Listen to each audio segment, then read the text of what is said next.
সর্বশেষ যে লোকটা জান্নাতে যাবে তাকে আল্লাহ তাআলা জাহান্নামের আগুনে পোড়াতে পোড়াতে ছাই বানিয়ে ফেলবে। আল্লাহ বলবেন, জিব্রাইল যাও একটু দেখো, একটা মাত্র সেজদা দিয়েছে আমাকে, এরকম কাউরে পাওয়া যায় কিনা। বাটি চালান দিয়ে দেখো পাওয়া যায় কিনা। খুঁজে খুঁজে কাউরে পাবে না। আল্লাহ বললেন আবার দেখো, খুঁজে খুঁজে একজনকে পাবে, সামান্য ইমানের ছিটে ফোঁটা তার অন্তরে ছিল। আল্লাহ বলবেন, যেহেতু ছিটে ফোঁটা আছে, অনেক মায়ের খাইছে, ওকে বের করে জাহান্নাম থেকে বের করে একটা নির্ধারিত দূরত্বে রেখে দাও। রেখে দেয়া হবে, কিন্তু জাহান্নামের আগুনের লেলিহান শিখাতে তার গা ঝলসে যাবে। সে আল্লাহরে ডেকে বলবে, মাবুদ তোমার কাছে আমি কিছু চাই না,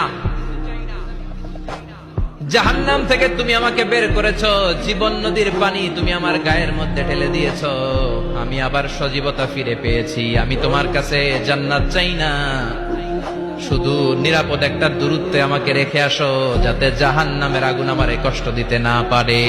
আল্লাহ, আমি কিন্তু তোমার কাছে জান্নাত চাই না। কি চাই না? জান্নাত চাই না, কিন্তু জাহান্নামের আগুন আমারে কষ্ট দিচ্ছে, এতটা দূরত্বে রাখো যাতে জাহান্নামের আগুন আমার গায়ে না লাগে। আল্লাহ বললেন, ওকে রাখবো, কিন্তু আমার সাথে একটা কন্ট্রাক্টে যেতে হবে, যে এটা তোমাকে দিলে তুমি আর নতুন করে কিছু চাবা না।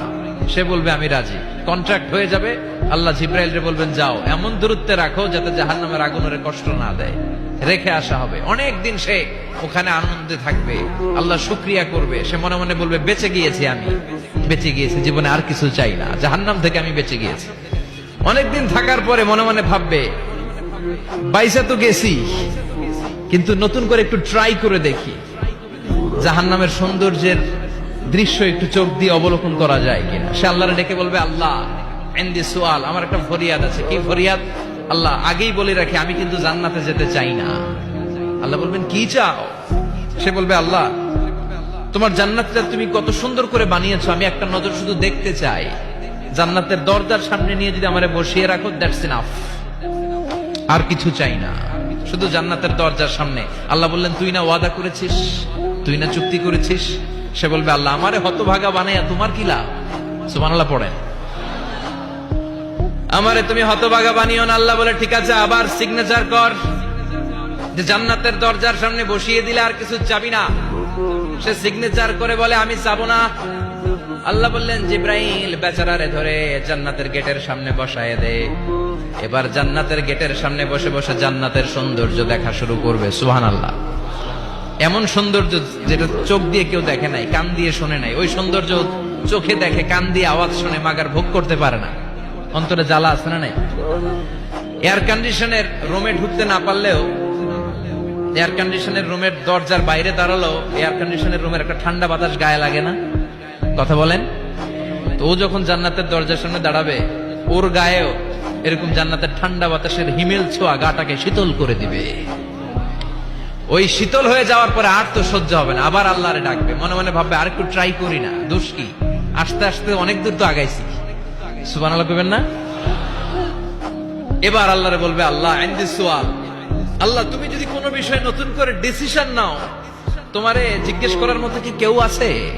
আল্লাহ বলে, না, আমি তো সব রাজার বড় রাজা, মহারাজা, আমার উপরে তো কারো কথা চলে না। ওই হতভাগা লোকটা বলবে, আল্লাহ এত সুন্দর জান্নাত তুমি বানালাম, চোখ দিয়ে সৌন্দর্য দেখি, কান দিয়ে আওয়াজগুলো শুনি, হুর আর গেলমান হেঁটে বেড়ায়। এত সুন্দর জান্নাত চোখ দিয়ে দেখি, ঢুকতে পারি না, আমারে কষ্ট দিয়ে তোমার কি লাভ? ও আল্লাহ, আমারে তুমি মাফ করে দাও, জান্নাতের চিপার মধ্যে এক কর্নারে তুমি একটু আমারে জায়গা করে দাও। আল্লাহ বলবেন, ওয়াই হাক ইবনা আদম, তোর ধ্বংস হোক হে আদম জাত, মা আগদারাকা, তোর চেয়ে বড় গাদ্দার আমি আমার সৃষ্টিকুলে কাউরে দেখি নাই। কারণ তুই আমার সাথে চুক্তি করিস আর চুক্তি ভঙ্গ করিস। আল্লাহর রহমতের দরিয়ায় তখন জোশ খেলে যাবে। ওর আকুতি মিনতি চাহনি আল্লাহর রহমতের দরিয়ার মধ্যে জোশ লাগিয়ে দিবে। আল্লাহর দয়া হয়ে যাবে, মায়া হয়ে যাবে। আল্লাহ বলবেন, ঠিক আছে, জান্নাতে যা। লোকটা এবার এক দৌড়ে জান্নাতের ভিতরে ঢুকে যাবে। লোকটার দৌড় দেখে আবার লোকটারে আল্লাহ ডেকে বলবে, একটু দাঁড়া, একটু দাঁড়া, জান্নাত তো দিছি, তো দৌড় দিলি কেন? সুবহানাল্লাহ কইবেন না? লোকটি বলবে, আল্লাহ প্ল্যান তো আমি কম করি নাই, এত চেষ্টার ফলে আমি আসতে পারছি, আবার যদি তুমি তুমি বাইর করে দাও। এই জন্য এক দৌড়ে এমন চিপার মধ্যে লুকামো যাতে তুমি আমার না দেখো। আবার আল্লাহর রহমতের দরিয়ায় জোশ খেলে যাবে, আল্লাহ কাছে ডাকবে, কাছে আয়।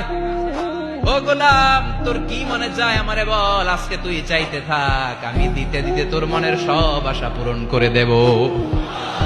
লোকটা খুশি হয়ে বলবে, আল্লাহ আমারে এটা দাও, বাড়ি দাও, গাড়ি দাও, নারী দাও, এটা দাও, ওটা দাও, একের পর এক চাইতে থাকবে, আল্লাহ সব তারে দিতে থাকবে। চাইতে চাইতে লোকটার সব চাওয়া যখন শেষ, সে বলবে, আল্লাহ আর আমার চাওয়ার কিছু নাই। আল্লাহ বলেন, নো, এত তাড়াতাড়ি যে তুমি খেলা শেষ করতে পারবা না মনু, আমার সাথে তোমার এই খেলা আরো লম্বা সময় চলতে হবে, তোমার অনেক কিছু চাইতে হবে। তুই আজকে চাইতে চাইতে তোর সব চাও আমার কাছে বলবি, আর আমি দিতে দিতে তোর জীবন ধন্য করে দেব। সে আবার চাইতে শুরু করবে, আল্লাহ এটা দাও, ওটা দাও, ওটা দাও। আল্লাহ দিতে দিতে সব দিবে। এরপরে বলবে, আল্লাহ মাফও চাই, দোয়াও চাই, আর চাওয়ার কিছু নাই। আল্লাহ বলবেন, তাই ঠিক আছে, তোরে আমি জান্নাতে ঢুকাই দিলাম, তবে মনে রাখিস তোর জান্নাতটা হবে সবচেয়ে ছোট জান্নাত, আর তোর জান্নাতটা হবে এই পৃথিবীর 10 গুণ। চিল্লায় এখন সুবহানাল্লাহ।